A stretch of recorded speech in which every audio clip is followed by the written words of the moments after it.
আসসালামু আলাইকুম সম্মানিত কৃষক ভাইয়েরা, আজকে আপনাদের নিয়ে আসলাম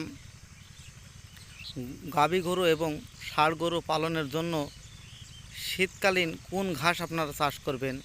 যেহেতু বর্ষাকাল এবং গ্রীষ্মকাল উভয় সময়ে যে কোনো ঘাস গরমের কারণে বৃদ্ধি পায়, সেচ এবং সার দিলে শীতকালে মূলত ডিসেম্বর এবং জানুয়ারি এই প্রখর শীতে কোনো ঘাস বাড়ে না।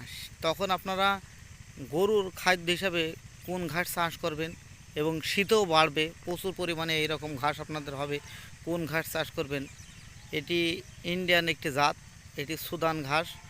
আপনারা অক্টোবর এবং নভেম্বরের ভিতরে এই ঘাসের বীজ জমিতে বপন করবেন। যত শীতই পড়ুক এই ঘাস ভুট্টার মতো এরকম জোর দেবে এবং প্রচুর বাঁধবে। আপনারা গরুর জন্য এই সুদান ঘাস চাষ করবেন। শীতকালে যে ঘাসের চাহিদা যদি আপনি পূরণ করতে পারেন তো আপনার গরুতে দুধ দেবে। দুধের শীতকালে অনেক চাহিদা। মূলত বিচালি এবং যদি আপনি খাওয়ান শীতকালে গরু অপুষ্ট থাকে, দিন ছোট, সেই ক্ষেত্রে আপনারা যে দুধ পাবেন বেশি দুধের আশা করতে পারবেন না। যদি এইরকম কাঁচান ঘাস খাওয়ান প্রচুর পরিমাণে গাভী গরু দুধ দেবে। এজন্য আপনারা এই শীতকালীন এই সুদান ঘাস চাষ করবেন। এই ঘাস চাষের কিছু নিয়ম আপনাদের বলি। আপনারা এই ঘাসটা জমিতে উপরে কোনো সময় বপন করবেন না। উপরে বপন করলে এই ঘাসের বীজ ঘুঘু এবং কবিতরে খেয়ে নেবে। আপনারা জো আছে এমন অবস্থায় জমিতে 10 কাঠা জমিতে 4 কেজি সুদান ঘাসের বীজ ছিটিয়ে রোটার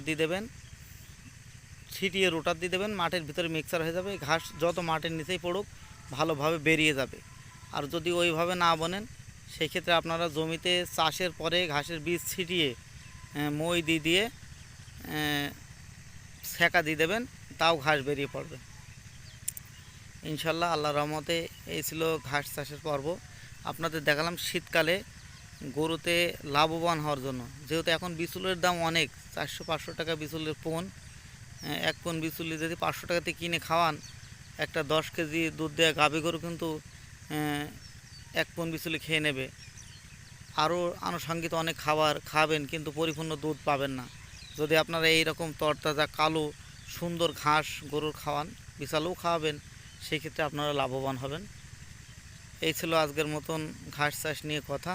আসসালামু আলাইকুম সম্মানিত কৃষক ভাইরা, ভালো থাকবেন। আপনাদের সাথে দেখা হবে নতুন কোনো ভিডিওতে।